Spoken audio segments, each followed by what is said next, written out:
స్థానిక సంస్థలకు తక్షణమే నిధులు విడుదల చేయాలని ఎమ్మెల్యే హరీష్ రావు అన్నారు. స్థానిక పాలన పరిశుద్ధంపై నెలకొన్న సమస్యలను పరిష్కరించాలని డిమాండ్ చేశారు. రాష్ట్ర ప్రభుత్వం గ్రామ పంచాయతీలకు నిధుల విడుదల జాప్యంపై మండిపడ్డారు. గ్రామ పంచాయతీలకు నిధుల విడుదల చేయడంలో జరుగుతున్న ఆలస్యాన్ని గురించి ఎమ్మెల్యే హరీష్ రావు సీఎం రేవంత్ రెడ్డికి బహిరంగ లేఖ రాశారు. గ్రామీణ పట్టణాభివృద్ధి లక్ష్యంగా మాజీ ముఖ్యమంత్రి కె చంద్రశేఖరరావు చేపట్టిన కార్యక్రమాలను హరీష్ రావు తన లేఖలో ప్రస్తావించారు.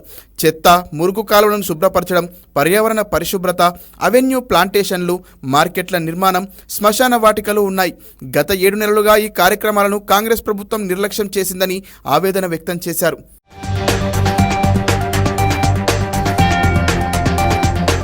అదేవిధంగా కాంగ్రెస్ ప్రభుత్వ నిర్లక్ష్యం వల్ల గ్రామాలు, పట్టణాల్లో పారిశుద్ధ్యం స్తంభించిపోయిందని, నిధుల కొరతతో గ్రామ పంచాయతీలు ఇబ్బంది పడుతున్నాయని మాజీ మంత్రి హరీష్ రావు తెలిపారు.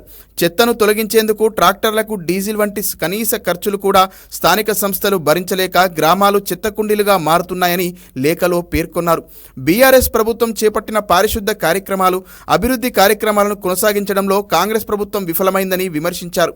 పూర్తి చేసిన పనులకు సంబంధించి సర్పంచ్లకు పెండింగ్లో ఉన్న బిల్లులను విడుదల చేయాలని రాష్ట్ర ప్రభుత్వాన్ని డిమాండ్ చేశారు.